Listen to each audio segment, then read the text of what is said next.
Hello Libra, and welcome to my channel Attila Tarot. In this video we're gonna take a look at what kind of energies you can expect in the month of August in the areas of money, career and finance. As usual, this is a general reading, so please take whatever resonates and leave the rest behind. We're gonna start with your Rose Oracle card. The card that has a message for you is We Are Nature, becoming grounded, embodiment, living in connection. So whenever this card comes up, I think grounding yourself is very important. Make sure that you are kind of dealing with all of your fears, anxieties, and you're just kind of getting more balanced. For some of you, this might be connecting to more to nature. Go out, enjoy nature, smell the flowers, etc., etc. That might be a good way for you to actually reconnect with yourself and recharge all of your batteries.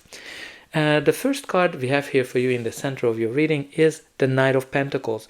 Knight of Pentacles can be a person, your energy, or just the energy of the card. He is somebody who's very meticulous. He plans everything ahead. It's a very slow moving energy as well. Maybe things are very slow this time in your career, in your job, in your market.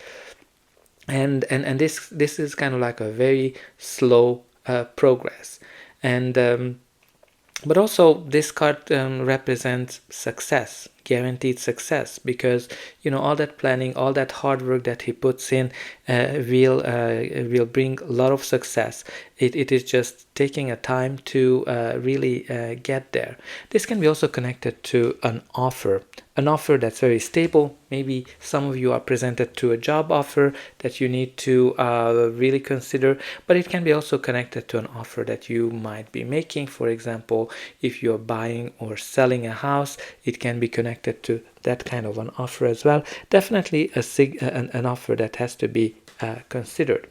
Now your reading starts with the Page of Swords. Page of Swords, it can be a message that's being delayed.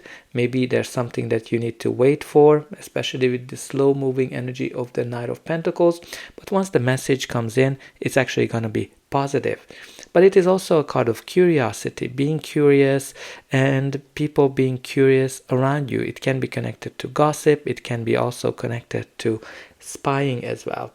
So maybe somebody's watching you. So make sure if you are planning something, because with the Knight of Pentacles, there's a lot of planning going on. Make sure that you pay attention to people that might be spying on you. Maybe your competitors are doing it. But also, maybe there's some gossip in the air when the Page of Swords comes up. Your reading continues with the Seven of Wands. Seven of Wands is pretty much all about standing up for yourself, standing up for your whatever you believe, and protecting whatever you have. Whenever this card comes up, you can expect external sources, external people or companies to attack you. Right? This can kind of present itself many ways, but it's very important with the Seven of Wands that you see this coming. You are actually in a better position. You are able to see them coming, and you're able to get prepared for it.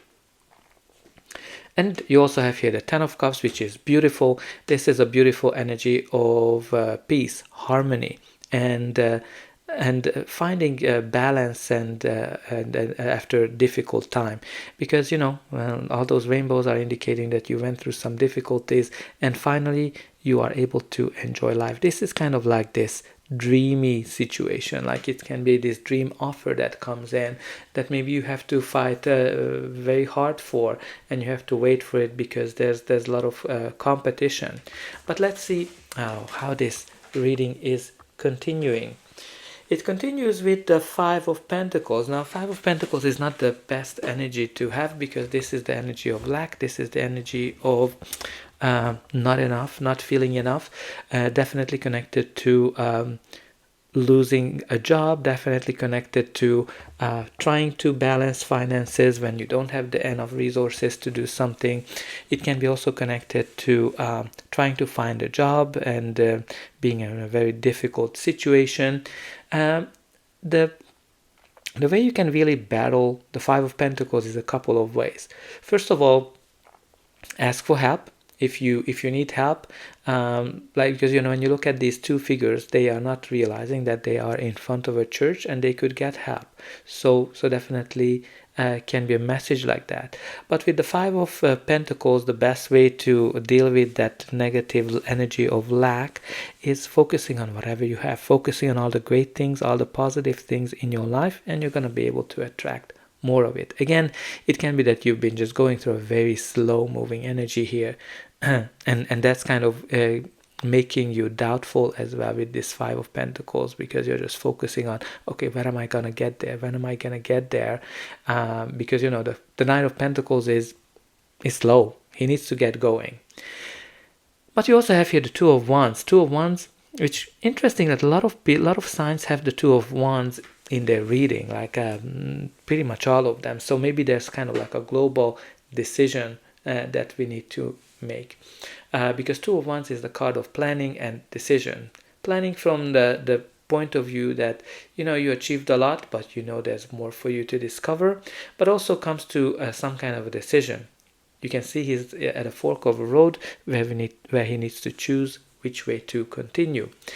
This can be choosing between two new opportunities, or two opportunities, one over an old job or a new job, or choosing whether you want to go on your own or you want to stay where you are. Because with the Two of Wands, there's definitely energy of something holding you back, whatever you achieved so far. But you can see that it's going to be all clear for you which way to choose. There might be signs that are kind of helping you to make the decision. But let's see what's going to be the final outcome of this reading. But before that, please don't forget to like, share, and subscribe. That's an indication that the reading helped you, and you can also help me to grow the channel to make sure that the message gets out to those who need it the most. For you, it is only costing a push of a button, so I hope that you already pushed those like and subscribe buttons. Only a very few percentage of people end up subscribing, so I hope you're gonna be one of them. And I'm always very excited to read in a comment how this reading is resonating with you. So the reading continues with the Moon energy. Moon is all about uncertainty, can be connected to secrets, things being in the shadow, but also a card that's telling you that you need to listen to your inner guidance, your intuition, your inner voice, and that's going to be able to help you to achieve something great. Again, maybe there's an offer that you don't see it coming yet because it's in the dark, but again, just make sure that you are listening to your inner guidance when the moon is showing up.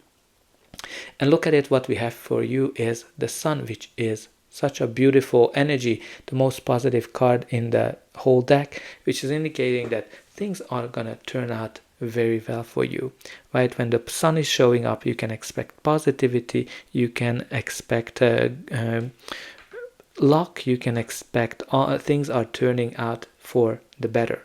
And you also have here both the Sun and the Moon. Maybe there's something that comes out of the dark. Maybe there's a secret where you kind of you don't know about, and finally it comes out, because both the Sun and the Moon shine light to something. If you think about the Moon, it kind of helps you to guide you in the darkness, and the Sun is actually ending the darkness, right? So there's definitely this notion that you're being guided and the dark time is finishing for you. And with the Sun as well, like with the Sun and the Moon, they're kind of opposite as well. It's kind of like the yin and the yang. So some of you need to kind of balance something, balance your fears, balance your feminine, your masculine, balance the darkness, balance the light, something that you need to definitely balance. But it's gonna come out really well for you because you have the Sun, which is all about positivity and vitality as well. Maybe you need to just go out to spend more time in the sun.